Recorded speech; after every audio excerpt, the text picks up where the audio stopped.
এখন তৈরি করে দেখাবো ময়দা দিয়ে কালোজাম মিষ্টি। আর 1 কাপ ময়দা দিয়ে 26টা এরকম বড় সাইজের মিষ্টি তৈরি করেছি, ভাবা যায়। আসসালামু আলাইকুম, আপনাদের সাথে আছি আমি সমু। আর আজকে তৈরি করে দেখাবো ময়দা দিয়ে কালোজাম মিষ্টি। একদম সহজ রেসিপি, যে কেউ তৈরি করতে পারবেন। চলুন তবে কথা না বাড়িয়ে ঝটপট রেসিপিটি দেখে নেই। শুরুতে আমি 1 কাপ পরিমাণ ময়দা দিয়ে দিচ্ছি। আপনারা চাইলে কিন্তু এই মিষ্টিটা আটা দিয়েও বানাতে পারেন। এইবার দিয়ে দিচ্ছি 1 কাপ পরিমাণ গুঁড়ো দুধ। এইবার দিয়ে দিচ্ছি 1/4 টিস্পুন খাবার সোডা, মানে 1 চা চামচের 4 ভাগের 1 ভাগ খাবার সোডা। আপনারা যদি বেকিং পাউডার ইউজ করেন সেখানে 1/2 টিস্পুন বেকিং পাউডার ব্যবহার করবেন। দিয়ে দিচ্ছি 2 চা চামচ ঘি। ঘিটা অবশ্যই ব্যবহার করার চেষ্টা করবেন। আর একান্ত যদি ঘি হাতের কাছে না থাকে সেক্ষেত্রে 2 টেবিল চামচ সয়াবিন তেল ব্যবহার করলেও চলবে। এইবার আমি এই সমস্ত উপকরণগুলোকে খুব ভালো করে মাখিয়ে নিব। মিনিট খানেকের মতন ভালোভাবে মেখে নিতে হবে, যেন সমস্ত উপকরণ একসাথে খুব ভালোভাবে মিশে যায়। শুকনো উপকরণ আমার মাখা হয়ে গেছে। এবার আমি 1/4 কাপ দুধ এখানে দিয়ে দিচ্ছি, মানে 4/3 কাপ। আর দুধটা কিন্তু এখানে আমি নিয়েছি, মানে একদমই কাঁচা দুধ। আপনারা চাইলে জাল করে ঠান্ডা করে নেওয়া দুধও কিন্তু এখানে ব্যবহার করতে পারবেন, তবে আমি জাল করিনি, আমি একদম কাঁচাটাই ব্যবহার করছি। আর দুধটা অল্প অল্প করে দিতে হবে এবং মাখতে হবে। আমি যেই শুকনো উপকরণগুলো নিয়েছি ওই একই মেজারমেন্টে যদি আপনারা শুকনো উপকরণ নেন তাহলে একদম 1/4 কাপ দুধই কিন্তু আপনাদের লাগবে। দেখছেন আমার পুরো 1/4 কাপ দুধই কিন্তু লেগে গেছে। এবার এটাকে খুব ভালো করে মথে নিব, চটকে চটকে মেখে নিব। এই যে দেখুন আমার কিন্তু মাখা হয়ে গেছে। আর এটা দেখতে এরকম স্টিকি হবে, মোটেও শক্ত করতে যাবেন না, তাহলে কিন্তু মিষ্টিটা একদমই ভালো হবে না। এইবার এই ময়দার ডোটাকে একটি ঢাকনা দিয়ে ঢেকে রেখে দিব অ্যাটলিস্ট 5 থেকে 10 মিনিটের জন্য। আর ততক্ষণে চলুন মিষ্টির জন্য শিরাটা তৈরি করে নিই। এইবার দিয়ে দিচ্ছি 2 কাপ পরিমাণ চিনি। দিয়ে দিচ্ছি 3 কাপ পানি।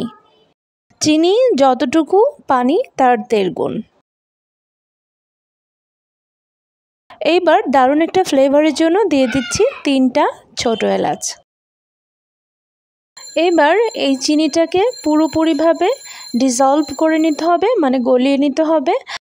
আর চিনির শিরাটা যখন ফুটে উঠবে ঠিক ঘড়ি ধরে 3-4 মিনিটের জন্য এটাকে ফুটিয়ে নিতে হবে। তারপরে চুলাটা বন্ধ করে একটি ঢাকনা দিয়ে ঢেকে রাখতে হবে। এই যে দেখুন চিনির শিরাটা কিন্তু ফুটে গেছে, উপর থেকে এই ফেনাগুলো তুলে নিচ্ছি আমি। আর আমি এটাকে 4-5 মিনিটের জন্য জাল করে নিয়েছি। এইবার আমি চুলাটা বন্ধ করে দিব এবং একটি ঢাকনা দিয়ে ঢেকে সাইডে রেখে দিব। ঢাকনাটা একটু সামান্য ফাঁকা করে রাখবো, যেন এক্সট্রা স্টিমটা এর থেকে বের হয়ে যায়। ফিরে আসছি 5-7 মিনিট পরে। এখন কিন্তু এই ময়দার ডোটা বেশ অনেকটাই সেট হয়ে গেছে। সামান্য একটু হাতে তেল লাগিয়ে নিয়েছি। এবার আমি ছোট ছোট করে মিষ্টি তৈরি করে নিব। আমি যে সাইজের মিষ্টিগুলো তৈরি করেছি সেখানে কিন্তু একদম বাজারের বড় সাইজের মিষ্টিগুলো যেগুলো পাওয়া যায় সেই রকম সাইজ হয়েছে দেখতে।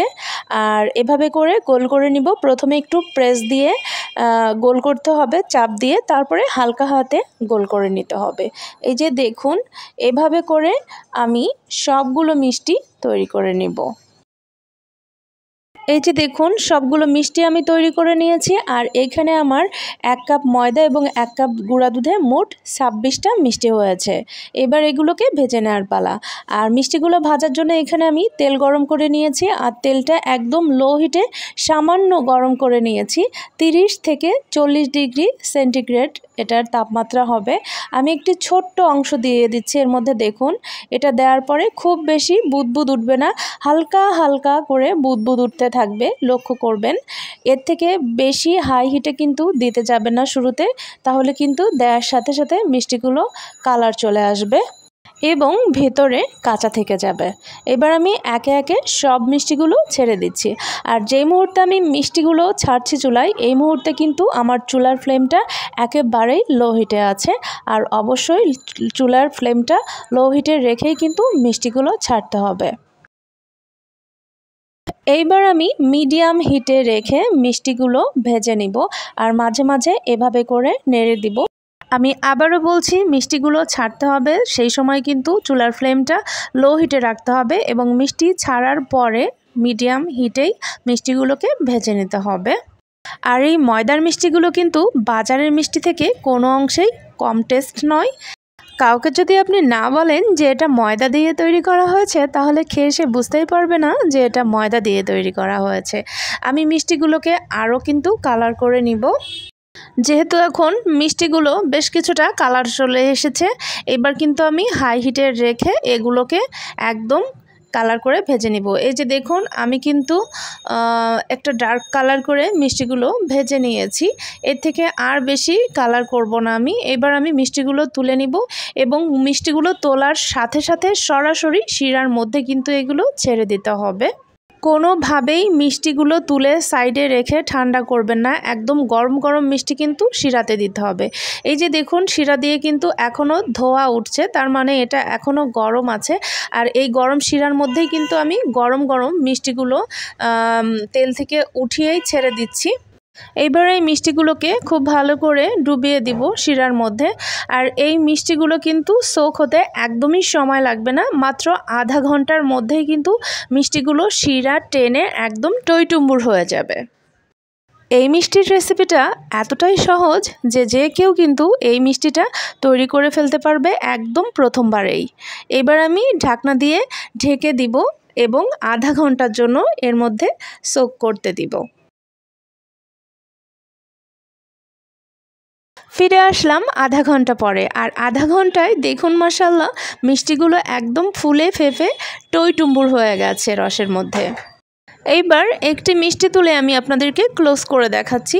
দেখুন মাশাআল্লাহ মিষ্টিটা কত বেশি সুন্দর হয়েছে, গোল গোল হয়েছে আর একদম রসে টইটুম্বুর হয়ে গেছে। ভিডিওতে আমি আমার সাধ্য মতো বুঝিয়ে এবং দেখিয়ে দেওয়ার চেষ্টা করেছি। এরপরেও যদি এই ময়দার তৈরি কালোজাম মিষ্টি নিয়ে আপনার মনে কোনো রকম কোনো প্রশ্ন থেকে থাকে, লিখে জানাতে পারেন কমেন্টে, আমি উত্তর দেওয়ার চেষ্টা করব ইনশাআল্লাহ। যারা আমার ইউটিউব চ্যানেল থেকে দেখছেন তাদেরকে চ্যানেল সাবস্ক্রাইব করে এবং যারা আমার পেজ থেকে দেখছেন তাদেরকে পেজ ফলো দিয়ে আমার সাথে থাকার জন্য অনুরোধ রইল। একটি মিষ্টি আপনাদেরকে কেটে দেখাচ্ছি যে ভেতরটা কতটা সফট হয়েছে, নরম হয়েছে এবং ভেতরটা একদম রস ঢুকে টইটুম্বুর হয়ে গেছে।